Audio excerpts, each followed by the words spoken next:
All right, go ahead. So 8-0 run and they didn't score in the last 4 minutes. Like, can you just go through that? What happened in that sequence?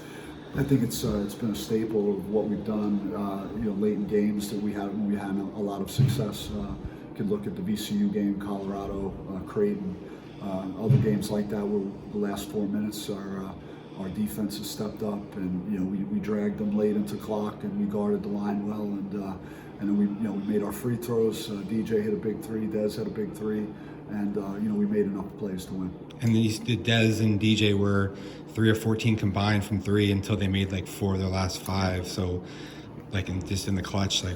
Yeah, it's big. I mean, those when they count the most. They both had an open one to start the second half, so I was trying to get them off to a good start, especially Dez. He didn't have a real strong shooting half in the first half, but they weren't able to really get it going. I think there were a lot of underrated plays, though. Devin Cambridge just put back. It was at a real critical time. He really gave us a big, energy boost. Duke Brennan, even you can look at a stat sheet all you want, but he's like hustle plays, and he was just going all out there. So really good stuff. How about playing without Warren? Obviously against a larger team, that had to have been huge. I mean, just playing without him. Yeah, it's scary. It was scary going in because when we had starters out of the game, we haven't had as much success. When Frankie was out, we were able to win at Colorado, but the other 2 times that key players were not available, we weren't able to win. But Warren's, you're worried about those things because of their size, and they had 12 offensive rebounds in the first half. We didn't rebound well early in the game. I think some of that is because Warren's not out there and adjusting to not having a guy that you could count on to rebound. When did you find out he was going to be unavailable?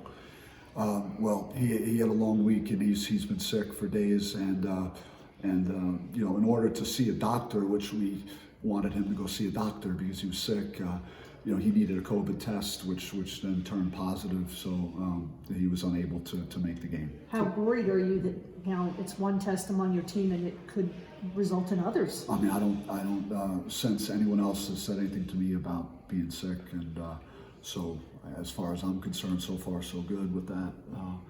But Warren sounded good on the phone today talking to him. He seemed better, so that's good news. You guys had 4 threes in a row near the end. Did you see a weakness in their defense near the end? I wouldn't say that. One of their players fell down. DJ was at the top of the key, and he had DJ Horn had a very good look. Dez is one of those guys that could just, if he gets hot and he's feeling it, he can make tough shots, and his 3 was probably NBA range, so his was a higher degree of difficulty. You put yourself behind the 8 ball because they were up 13 at one point. They had a strong run to start the second half. What happened in there? Yeah, we didn't protect the paint. They scored in there. They got 3-point plays. We started fouling, putting them on the free throw line. So and then we didn't make shots, so we didn't really stop the bleeding. But as we settled down in the second half, just reminded them that we were down 10, I think 18-8 in the first half, and then we were up 5 with a minute to go in the first half. So things could change rapidly if we continue to stay in the fight. And I thought our pressure bothered them a little bit. We were able to use our full court pressure, which helped. Any concerns that there were only 6 assists? It seemed like that was some.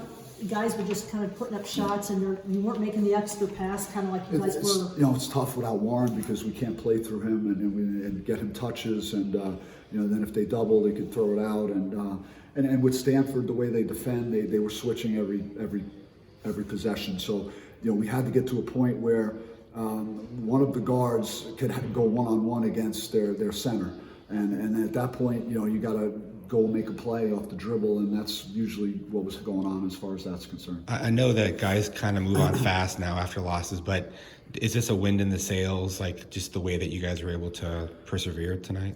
It was kind of textbook how our season's been, just with getting down at different stages and not giving up and fighting and finding a way. And the